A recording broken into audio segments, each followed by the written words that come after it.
Hello guys, जय हिंद। आशा करता हूँ आप सब बहुत अच्छे होंगे। आप सभी को एक स्वागत है द्वैत एजुकेशन में इनिशिएटिव बाय गेट एकेडमी।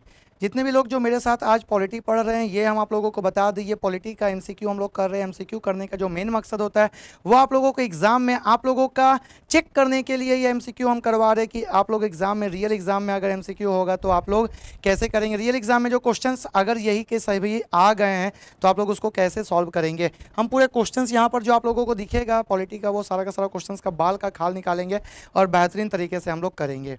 ठीक है, तो बस यही कहना है कि देख लीजिए, देखते चलिए और पूरे क्वेश्चंस को आप लोग अच्छे से एनालाइज करते चलिए और जितने भी चीज़ रहेगी उस चीज़ को नोट भी करते चलिए। बाकी सारा चीज़ आप लोगों को स्क्रीनशॉट लेते चलना है और अपना नोट्स बनाते चलना है। स्पेशली ये जो वीडियो आप लोगों को मिल रहा है, ये बीपीएससी सैनिटरी ऑफिसर, जितने भी सैनिटरी ऑफिसर वाले जो बच्चे प्रिपरेशन कर रहे थे, जो एप्लीकेशन में प्रिपरेशन कर रहे थे, उनके लिए ये एमसीक्यू वाला सेशन आ गया है और ऐसा ही सेशन आप लोगों के लिए चलता रहेगा। पहले से एक वीडियो जो है वो अपलोडेड है, उसमें भी 10 क्वेश्चंस को हम लगभग डील किए थे। अप्रोक्स 10 क्वेश्चन हमको जितना याद है कि 10 क्वेश्चंस को आप लोगों के साथ में डील किए थे और आज भी ऐसे ही 10, 15, 25 क्वेश्चंस को हम लोग और भी डील करेंगे।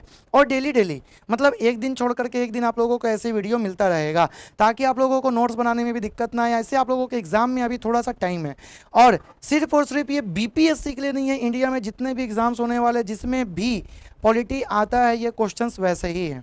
ठीक, ये बीपीएससी सैनिटरी ऑफिसर के लिए अगर देखा जाए तो थोड़ा सा टफ भी होगा और ऐसे बीपीएससी के अकॉर्डिंग अगर देखा जाए तो थोड़ा सा इजी भी होगा। हम इजी से मॉडरेट से टफ की तरफ चलेंगे। ठीक है, आज का जो चैप्टर है वो चैप्टर हम लोगों का क्या, पहला चैप्टर हम लोगों का प्राइम मिनिस्टर से रिलेटेड। प्राइम मिनिस्टर्स मतलब हम लोगों के प्रधानमंत्री से रिलेटेड हम आप लोगों को कुछ ट्रिक भी बताएंगे, कुछ आर्टिकल्स भी बताएंगे, इंपॉर्टेंट आर्टिकल्स हम आप लोगों को पढ़ाते चलेंगे।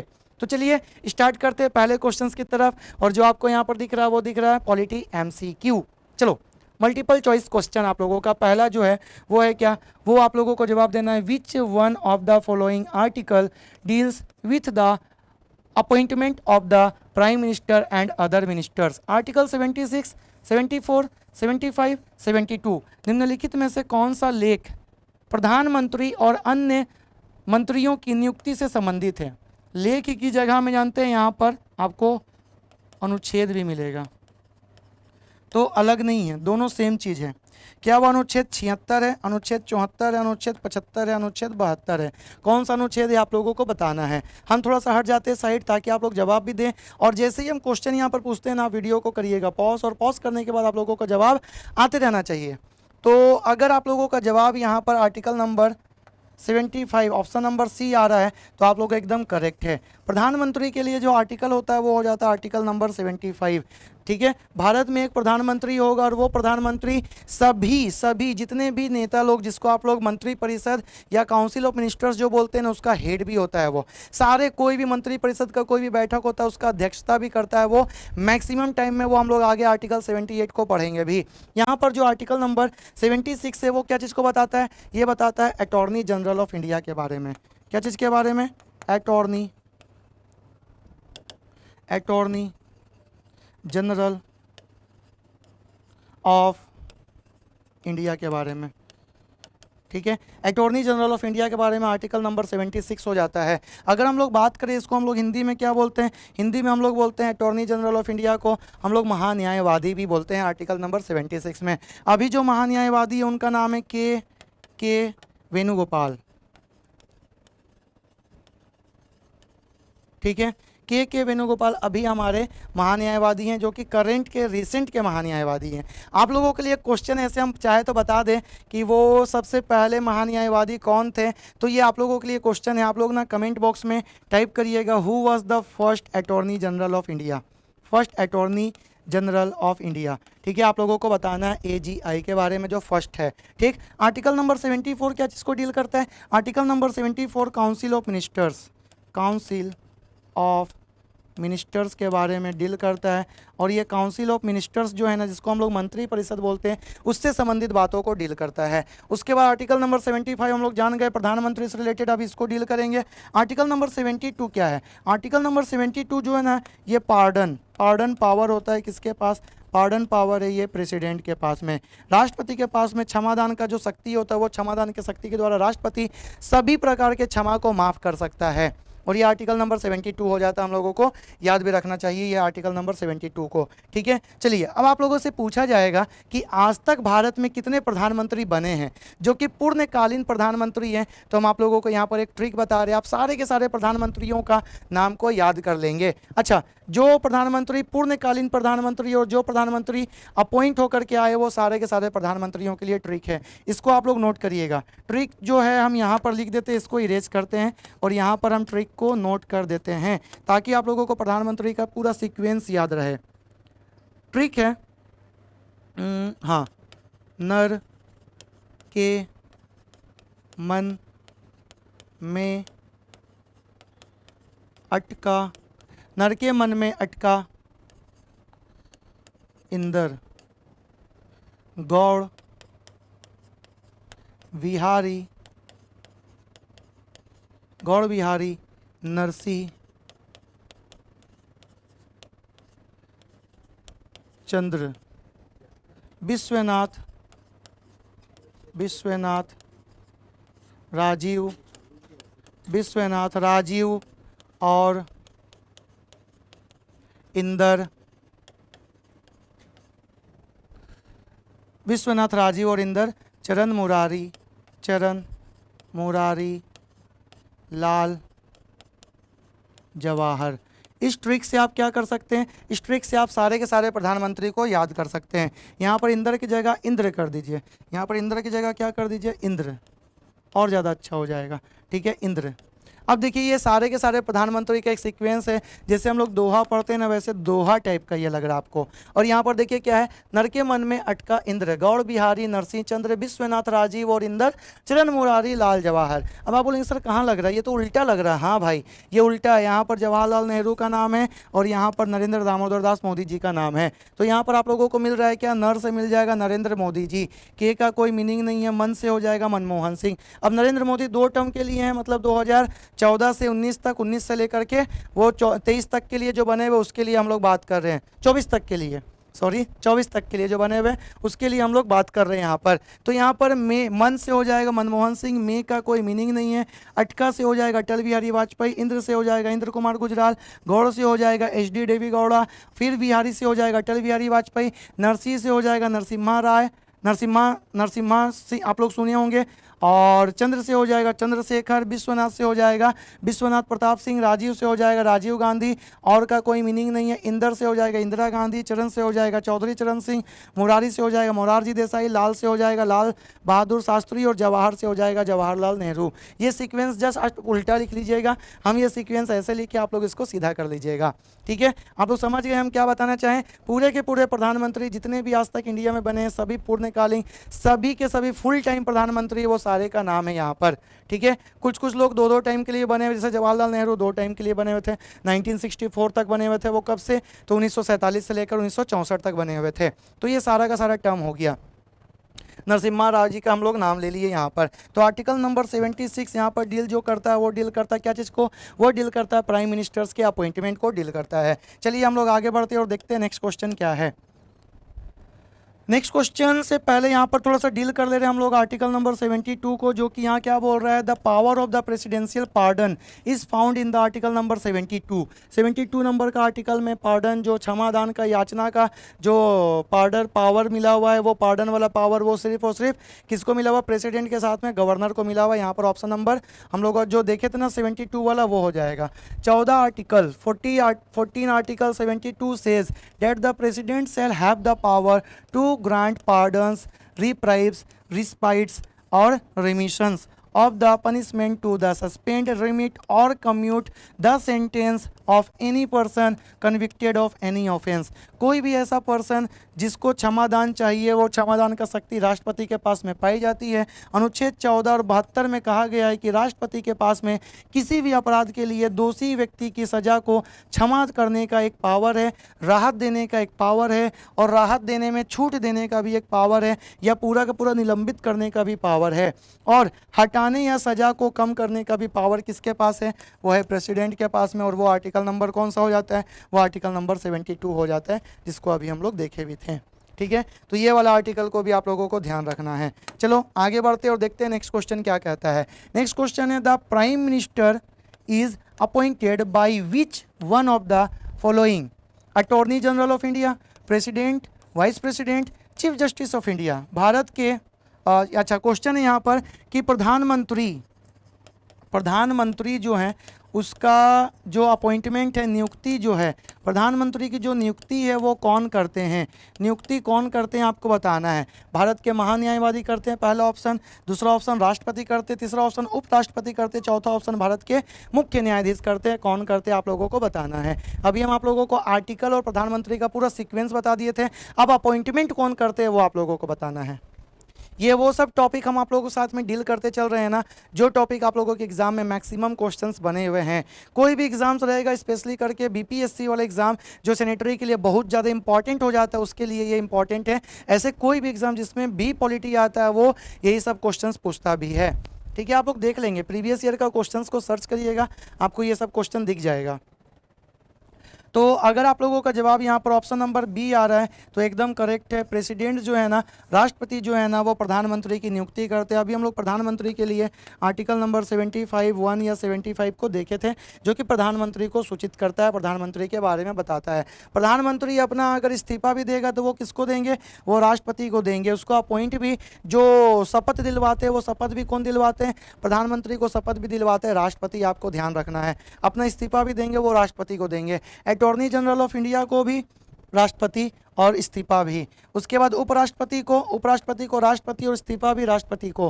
फिर उसके बाद भारत के मुख्य न्यायाधीश को राष्ट्रपति और इस्तीफा भी वो देते हैं। और साथ ही साथ में अगर हम लोग बात कर ले राष्ट्रपति का, तो राष्ट्रपति को जो दिलवाते हैं शपथ, वो शपथ दिलवाने वाले पर्सन है CJI, chief justice of India, जो कि अभी रमन्ना साहब हैं। ठीक है, और वो 48वें नंबर के अभी चीफ जस्टिस भी हैं, और आप लोगों को ऐसे याद रखना है। और अगर वो इस्तीफा देना चाहेंगे राष्ट्रपति तो वो उपराष्ट्रपति को देंगे। ठीक है, आप लोगों के एग्जाम में एक फंसाने वाला क्वेश्चन होता है कि लोकसभा का जो स्पीकर होता है, स्पीकर ऑफ लोकसभा को कौन ओथ दिलाता है?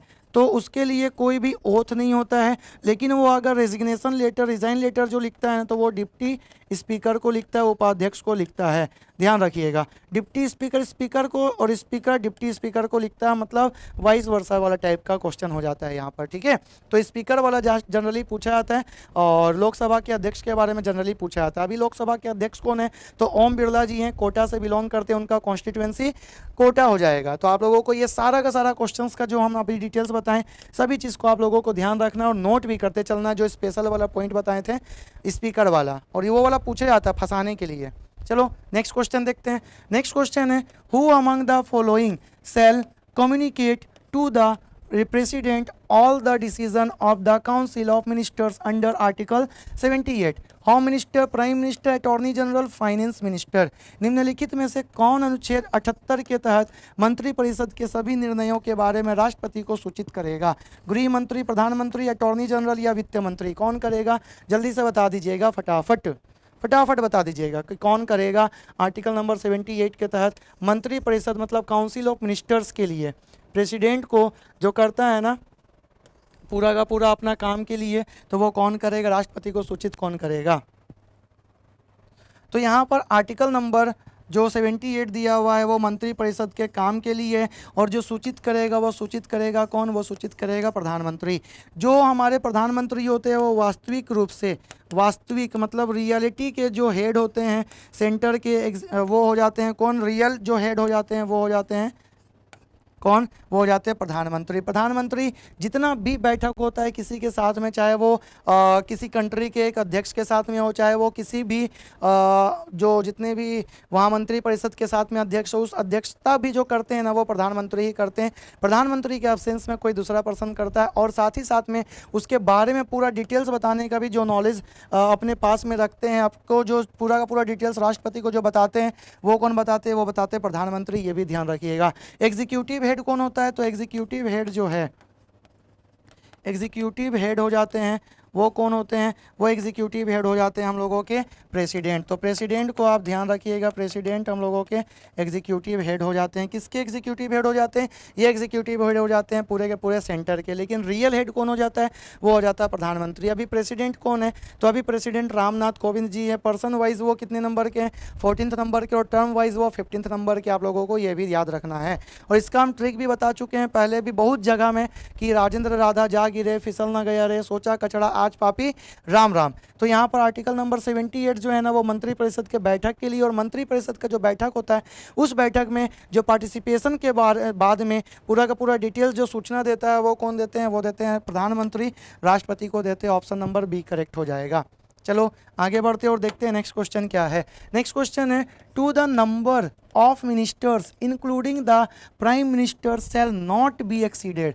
Option A 20% member of the Lok Sabha, 10% member of the Lok Sabha, 25% member of the Lok Sabha, 15% member of the Lok Sabha. प्रधानमंत्रियों सहित मंत्रियों की कुल संख्या अधिक नहीं होगी लोकसभा के 20% सदस्य से, लोकसभा के 10% सदस्य से, लोकसभा के 25% सदस्य से, लोकसभा के 15% सदस्य से। कौन सा होगा जल्दी से बताइएगा? ABCD में से जवाब आप लोगों का। और ये बहुत इंपॉर्टेंट क्वेश्चन भी है। ये क्वेश्चन बहुत सारे एग्जाम में पूछा गया, आप लोगों के एग्जाम में भी आ सकता है, तो इसको ध्यान रखिएगा। जल्दी से बताइएगा कि क्या होगा इसका जवाब।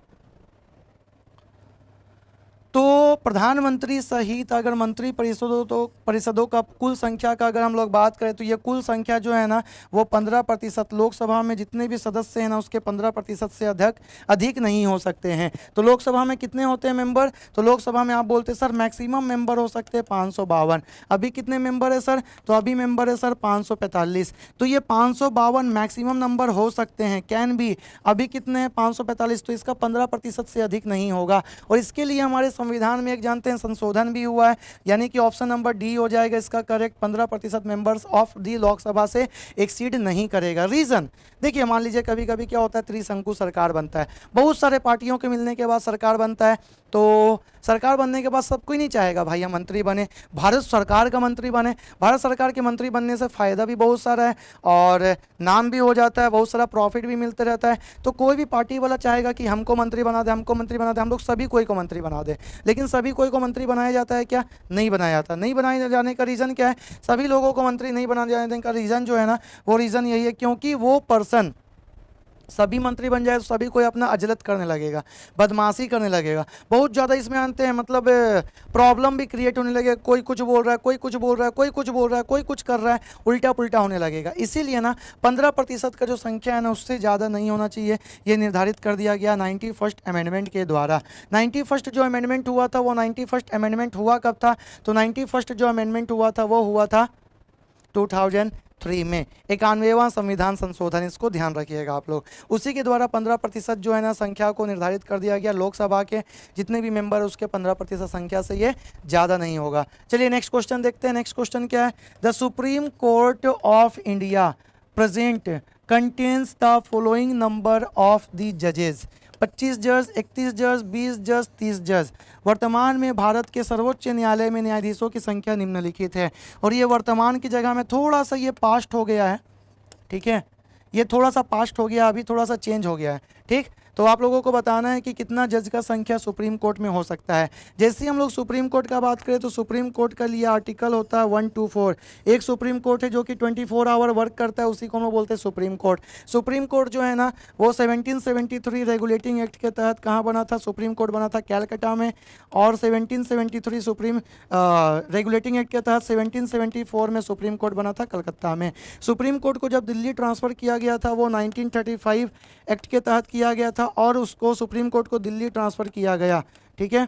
1935 एक्ट के तहत दिल्ली ट्रांसफ़र किया गया। आपसे पूछा जाएगा कि सुप्रीम कोर्ट है कहाँ पर? तो सुप्रीम कोर्ट जो है ना वो तिलक सिंह मार्ग रोड पे है। तिलक मत बोल दीजिएगा दिल्ली, कभी कभी जगह भी पूछ लेता है। तिलक सिंह मार्ग जो रोड है ना, मार्ग उसी जगह में सुप्रीम कोर्ट आपको मिलेगा। सर्वोच्च न्यायालय भारत का सबसे ऊंचा न्यायालय, सबसे बड़ा न्यायालय और सबसे इंपॉर्टेंट न्यायालय जो है ना वो है सुप्रीम कोर्ट, ठीक है। और सुप्रीम कोर्ट के लिए ये सब बात कर रहे हैं। उसके बाद आ जाएगा इसका आंसर जो हो जाएगा वो हो जाएगा 30। अदर जजेस का जो नंबर है ना वो 30 था, इसके अकॉर्डिंग ये प्रेजेंट का नहीं है, थोड़ा सा पास्ट वाला क्वेश्चन है, 30 + 1 हो जाएगा। लेकिन 30 + 1 का संख्या जानते हैं आप कितना हो गया? वो हो गया 33 + 1 मतलब 34 हो गया। यहाँ पर +1 जो है ना वो बताता है CJI chief justice of India को, जो कि अभी रमन्ना साहब हैं। तो आप लोगों को ये भी याद रखना है, पहले 30 + 1 था, अब हो गया ये 33 + 1। अब आप बोलेंगे सर ऐसा क्यों हो रहा है? क्योंकि दुनिया में, देश में हम लोगों का केस बढ़ता जा रहा है भाई, बढ़ता जा रहा है। तो केस को सॉल्व करने के लिए थोड़ा सा जजेस का संख्या को भी इंक्रीज कर दिया गया है। तो यहाँ पर हम लोगों को ऑप्शन नंबर डी हो जाएगा। यहाँ पर पूछा था क्या, न्यायाधीशों की संख्या क्या है सर्वोच्च न्यायालय में, न्यायाधीशों की संख्या। और क्या था, supreme court at present contains the following number. तो 30 + 1 यहाँ पर 31 जज को भी आप ले सकते हैं, टोटल नंबर लिखा रहता तो ये हो जाता 31 भी, ठीक है। नंबर ऑफ जजेस लिखा है, यहाँ पर चीफ जस्टिस नहीं लिखा है, इसीलिए हम लोग ले रहे हैं क्या, यहाँ पर ले रहे हैं 30 को। अगर टोटल नंबर लिख देता तो हम लोग टोटल नंबर में 31 को ले लेते हैं यहाँ पर, और अगर वहाँ पर 34 लिखा रहता तो फिर हम लोग 34 को ही लेते हैं। 33 + 1 मतलब 34। चलिए देखते हैं और भी इससे रिलेटेड टर्म्स क्या है। तो यहाँ पर बोल रहा है क्या, रविशंकर प्रसाद जो कि हम लोगों के कानून मंत्री भी थे, बिल लेकर के आए थे सुप्रीम कोर्ट के लिए जजों की संख्या के लिए। एक्ट जो था वो एक्ट था 1956 के एक्ट के तहत, और इसमें संशोधन किया गया। संशोधन करने के बाद में सुप्रीम कोर्ट में जजों की जो अधिकतम संख्या है ना उसको 30 कर दिया गया, और भारत के जो मुख्य न्यायाधीश है उसको छोड़ने के बाद मतलब 30 + 1 कर दिया गया, मतलब 31 हो गया। इसलिए इसके अकॉर्डिंग हम 30 + 1 लिए थे। वहाँ पर जो था वो 31 था, वो 31 कब लेंगे वो भी हम आप लोगों को बता दिए हैं, ठीक है। अभी इसको बढ़ा करके क्या कर दिया गया, 33 + 1 कर दिया गया। 33 + 1 क्यों? क्योंकि यहाँ लिख दिया है क्या, ब्रैकेट में भारत के मुख्य न्यायाधीश को छोड़कर, ठीक है। तो 33 + 1 कर दिया गया इस बिल के द्वारा में, 33 + 1 कर दिया गया मतलब 34, ठीक है। रविशंकर प्रसाद जो है वो एक बिल लेकर के आए थे, अमेंड किए थे सुप्रीम कोर्ट का एक्ट से संबंधित वो एक बिल था 1956 का, जो कि नंबर ऑफ जज से रिलेटेड बिल था। अभी इसमें क्या बोल रहे हैं, act fixes the maximum number of the जजेस in the supreme court. Supreme court में मैक्सिमम नंबर ऑफ जज को वो फिक्स करता है। 30 जज का बात करते हैं, excluding the chief justice of India. Chief justice of India को बाहर रखने के बाद में the bill increases this number from 30 से 33। 30 से लेकर के 33 तक का जो बिल में इंक्रीज हो गया, पहले 30 + 1 था, अब 33 + 1 हो गया है। चलो देखते हैं नेक्स्ट क्वेश्चन क्या है, और नेक्स्ट क्वेश्चन आप लोगों को बताना है जवाब।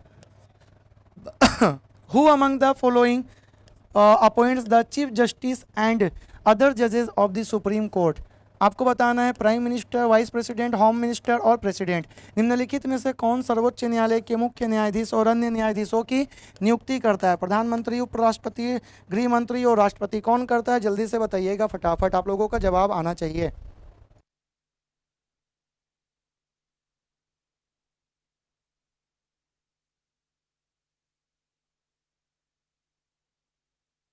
जल्दी जल्दी बताइएगा क्या जवाब आ रहा है आप लोगों का। तो अपॉइंटमेंट का अगर हम लोग बात करें, सर्वोच्च न्यायालय के न्यायाधीश और अन्य न्यायाधीशों का अपॉइंटमेंट का अगर हम लोग बात करें तो वो हो जाता है ऑप्शन नंबर डी करेक्ट, ठीक है। आर्टिकल नंबर 124 एक भी जो हम लोग पढ़ते हैं वो सुप्रीम कोर्ट से रिलेटेड पढ़ते हैं, और वहीं पर हम लोग पढ़ते भी क्या है कि सर्वोच्च न्यायालय के जितने भी न्यायाधीश मतलब मुख्य न्यायाधीश मतलब CJI chief justice of India का बात कर ले, या अदर न्यायाधीश अन्य न्यायाधीशों का जस्टिस ऑफ इंडिया का भी बात कर ले, तो इन सभी कोई का नियुक्ति अपॉइंटमेंट जो है ना वो कौन करते हैं? वो करते हैं राष्ट्रपति। ऑप्शन नंबर डी करेक्ट हो जाएगा हम लोगों के लिए, ठीक है। ऑप्शन नंबर डी, कभी प्रधानमंत्री, उपराष्ट्रपति और गृह मंत्री नहीं करता है। क्या बोल रहे हैं, राष्ट्रपति जो है ना वो सर्वोच्च न्यायालय के मुख्य न्यायाधीश की नियुक्ति करता है, और निर्वतमान मुख्य न्यायाधीश आमतौर पर सर्वोच्च न्यायालय के वरिष्ठतम न्यायाधीश का चयन करते हैं। मतलब जितने भी न्यायाधीश होते हैं ना सर्वोच्च न्यायालय में, सुप्रीम कोर्ट में, उनमें से जितने भी न्यायाधीश है 33 + 1 का जो हम लोग बात करें, तो 33 का अगर हम लोग बात कर देंगे तो वो 33 में से जो भी उनमें वरिष्ठतम होगा, सबसे एजेड वाला जो होगा उसको हम लोग ले लेते हैं, सीनियर मोस्ट जज को हम लोग ले लेते हैं, ठीक है। भारत के मुख्य न्यायाधीश सहित एक बंद समूह कोलेजियम का सिफारिश पर भारत सरकार ने राष्ट्रपति द्वारा सर्वोच्च न्यायालय में एक न्यायाधीश की नियुक्ति की जाती है। मतलब कोलेजियम का जो फॉर्मूला था पहले वो फॉलो किया जाता था, आजकल NJAC को फॉलो किया जाता है, पहले कोलेजियम वाला था। और वही वरिष्ठतम न्यायाधीश जो होता था वो राष्ट्रपति के साथ में मतलब वही अपॉइंट कर दिया जाता था, जो 33 + 1 का या 30 + 1 का भी बात कर दे, पहले 27 + 1 होता था, ठीक है।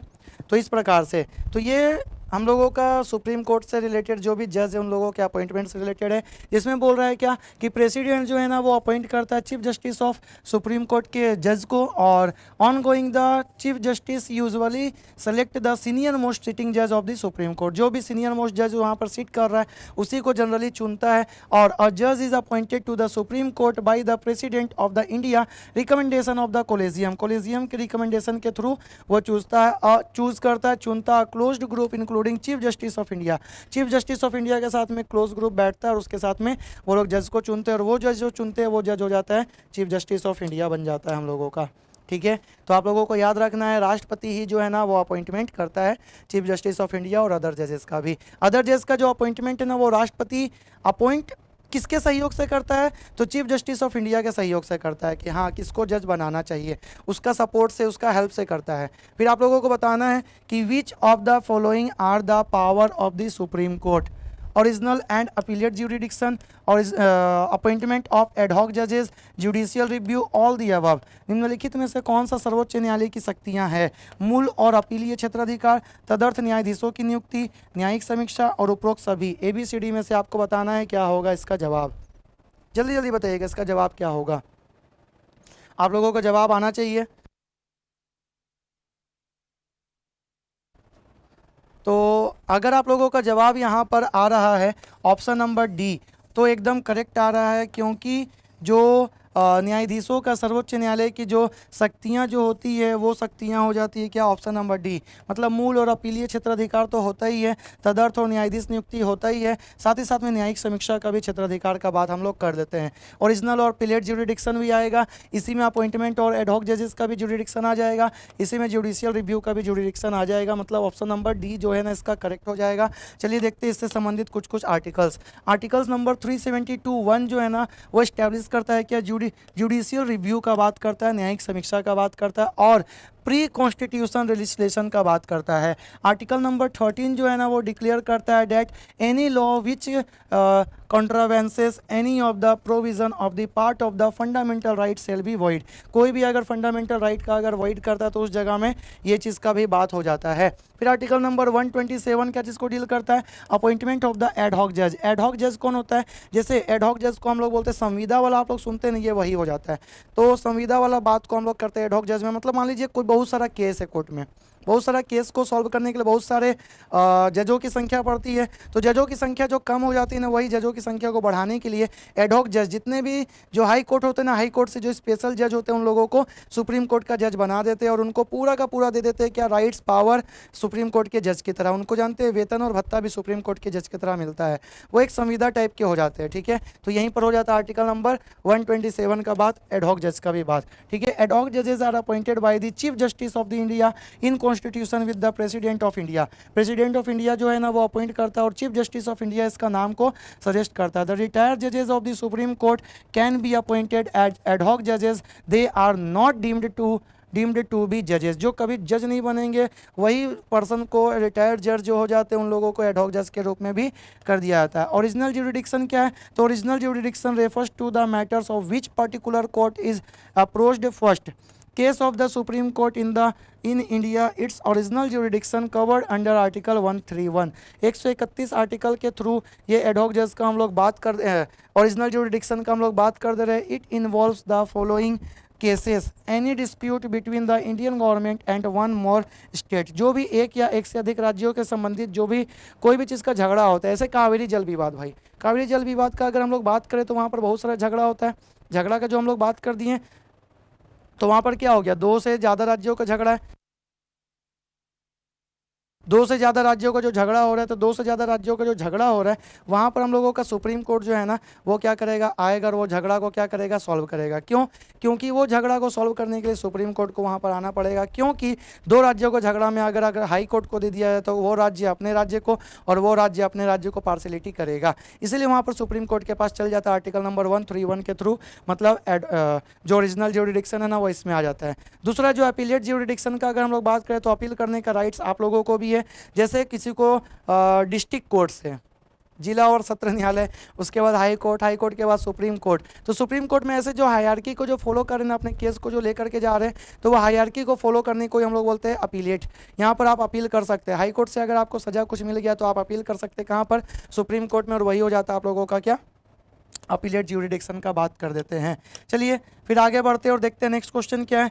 Which article of the constitution of India provides the composition and jurisdiction under the supreme court of India? Article 137 to 141, article 144, article 126, article 124। Bharat के संविधान के कौन से अनुच्छेद भारत में सर्वोच्च न्यायालय की संरचना और क्षेत्राधिकार को प्रदान करता है? अनुच्छेद 137 से 141, अनुच्छेद 144, अनुच्छेद 126, अनुच्छेद 124। क्या चीज़ को प्रदान करता है आप लोगों को बताना है। भारत के सर्वोच्च न्यायालय के लिए कौन सा आर्टिकल जो है ना, वो संविधान जो है वो क्षेत्राधिकार को प्रदान करता है। ठीक है, किसमें सुप्रीम कोर्ट के बारे में डिस्कस किया गया आप लोगों को वो बताना है, ABCD में से। आप लोग वीडियो को पॉज कर करके जवाब देते रहिएगा, ठीक है। और जैसे ही ये वीडियो जानते डाउन आप लोगों को मिलेगा ना, तो इसको आपको पॉज करते करते कमेंट बॉक्स में आप लोगों को जवाब देते रहना है। हम आप लोगों का ऐसे चेक भी कर लेंगे, जिसका इसका जवाब करेक्ट आएगा ना, उसको मेरे तरफ से कुछ प्राइज़ भी हम दे देंगे। अब बोलेंगे सर क्या प्राइज़, शायद उनको कुछ स्पेशल नोट्स मिल जाए। ठीक है, तो यही है।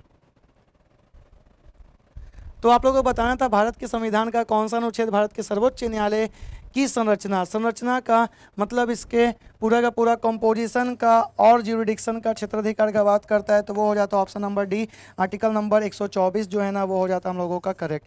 आर्टिकल नंबर 124 को हम लोग डील करते हैं, जो कि यहाँ पर संरचना और क्षेत्राधिकार का बात का संबंधित पूरा का पूरा बात आ जाता है। तो ये हो जाएगा हम लोगों का ऑप्शन नंबर डी करेक्ट। ठीक, क्लियर है।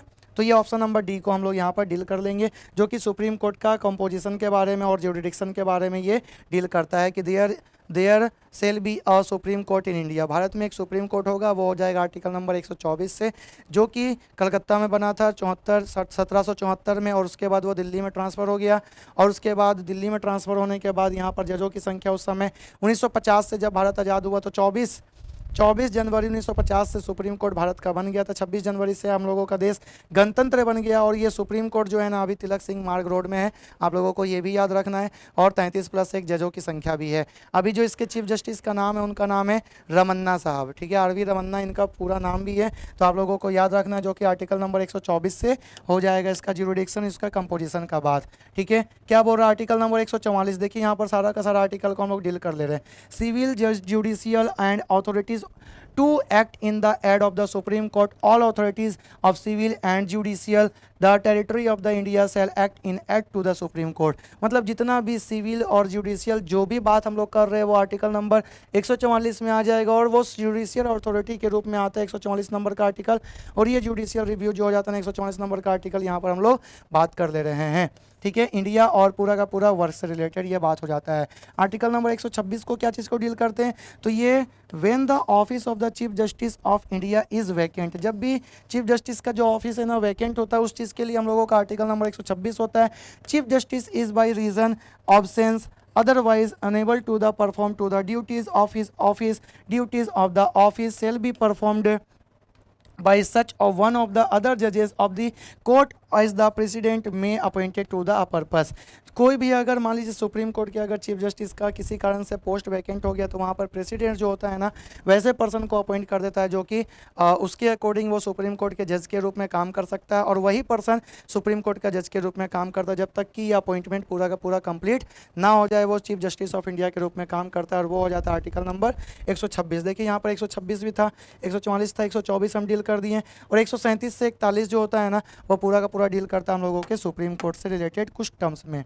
चलिए नेक्स्ट क्वेश्चन है, the national judicial appointment commission, जिसको NJAC हम लोग बोलते हैं, consist of the following person: chief justice of India, 2 senior most जज of the supreme court, the union minister of law and justice, all the above. राष्ट्रीय न्यायिक पालिका नियुक्ति आयोग NJAC में निम्नलिखित व्यक्ति शामिल हैं: भारत के मुख्य न्यायाधीश शामिल है, सर्वोच्च न्यायालय के 2 वरिष्ठतम न्यायाधीश शामिल है, या फिर केंद्रीय कानून और न्याय मंत्री शामिल है। उपरोक्त सभी कौन शामिल है आप लोगों को बताना है। ABCD में से आप लोगों का जवाब आना चाहिए।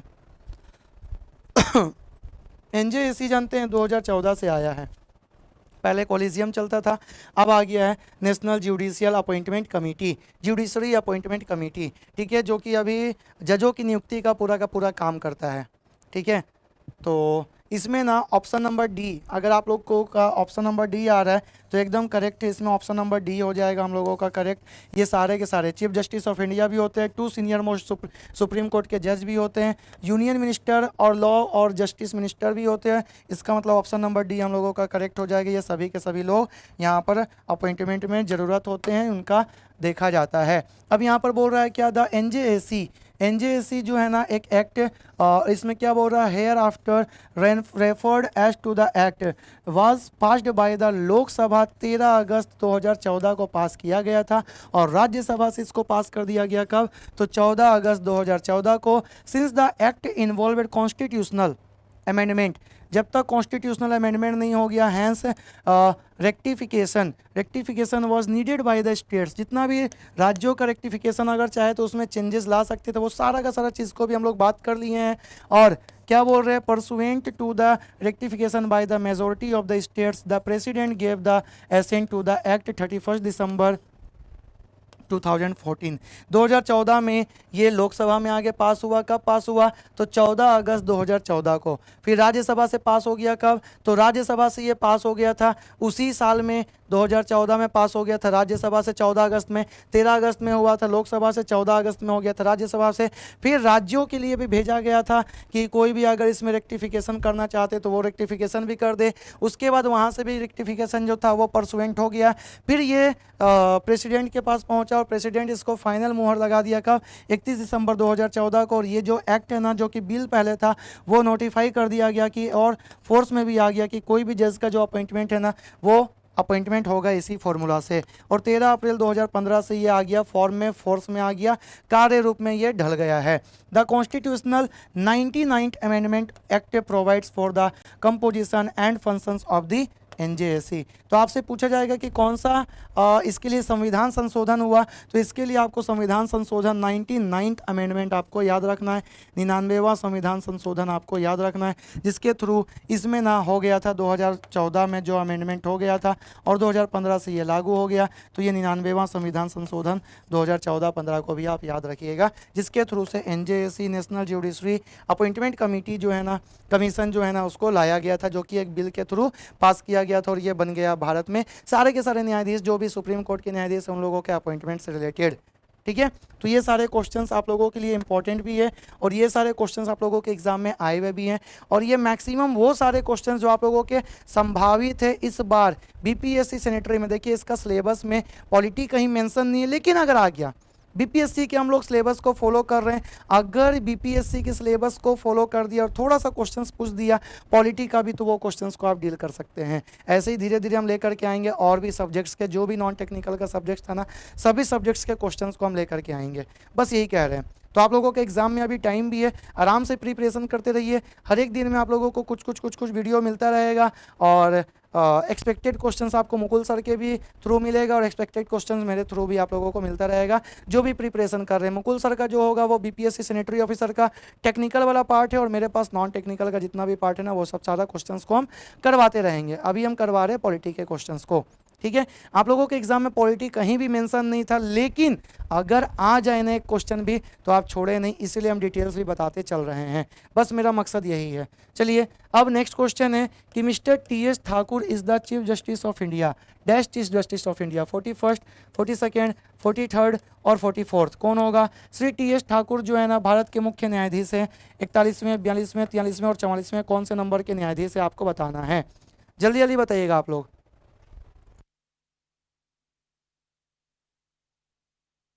तो जल्दी से बताइएगा कि कौन हो जाएगा यहाँ पर, इसका जवाब क्या हो जाएगा। चलो तो इसका जवाब यहाँ पर रहा महाशय तीरथ सिंह। टी.एस. ठाकुर का फुल फॉर्म है, यहाँ पर टी.एस. ठाकुर जो लिखा हुआ था वो तीरथ सिंह ठाकुर है और ये 43rd नंबर के चीफ जस्टिस ऑफ इंडिया है। और ये ऑफिस को कब एज्यूम किए थे, 3 दिसंबर 2015 से लेकर के 4 जनवरी 2017 तक ऑफिस को एज्यूम किए थे। मतलब भारत के चीफ जस्टिस ऑफ इंडिया बने हुए थे टी.एस. ठाकुर जी, ध्यान रखिएगा। तीरथ सिंह ठाकुर इनका नाम है, न्यायमूर्ति हैं। और टी.एस. ठाकुर जो है भारत के 43वें नंबर के मुख्य न्यायाधीश बने थे, जो कि 3 दिसंबर 2015 से लेकर के 4 जनवरी 2017 तक के लिए प्राइम मिनिस्टर जो कि चीफ जस्टिस ऑफ इंडिया बने हुए थे। तो ये सारे क्वेश्चंस आप लोगों के एग्जाम के लिए बहुत ही ज़्यादा इंपॉर्टेंट है, इसलिए ये सारे क्वेश्चंस को हम करवा रहे हैं। आज भी अप्रोक्स हम लोग 10+ क्वेश्चंस को कर लिए हैं। क्वेश्चंस को किए, उसके बाद में उसका डिटेल्स को भी किए। डिटेल्स करने का मकसद ये है ना, ताकि उससे भी संबंधित अगर क्वेश्चंस को आए तो आप लोग डील कर ले, आप लोग गलत ना करें।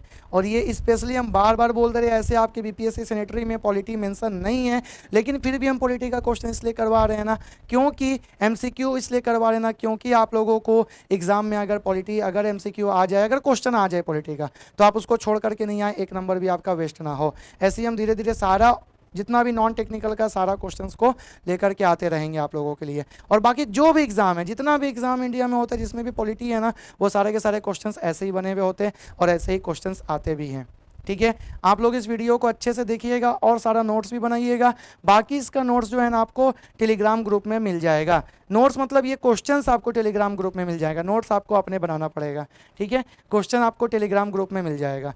बाकी बस यही है कि आप लोग अच्छे से पढ़िए। अभी एग्ज़ाम का डेट नहीं आया आप लोगों के लिए, जैसे ही आएगा और इसको ज़्यादा आप लोगों को अच्छे तरीके से करते रहना पड़ेगा। तो चलिए हम लोग मिलेंगे फिर नेक्स्ट वीडियो में, और नेक्स्ट वीडियो में भी हम लोग करेंगे कुछ क्वेश्चंस और अच्छे तरीके के क्वेश्चंस को जो प्रीवियस ईयर के क्वेश्चंस थे और शायद आप लोगों के एग्ज़ाम में पूछे जा सकते हैं, और आप लोगों को और ज़्यादा थोड़ा सा मेहनत करने के बाद में और ज़्यादा नंबर को आप लोग गेन कर सकते हैं। ठीक है, तो चलिए आप लोग अपना प्यार, अपना मोहब्बत और अपना शेयर को जल्दी जल्दी बरकरार रखिएगा, क्योंकि शेयर इज़ केयर बोलते हैं ऐसा।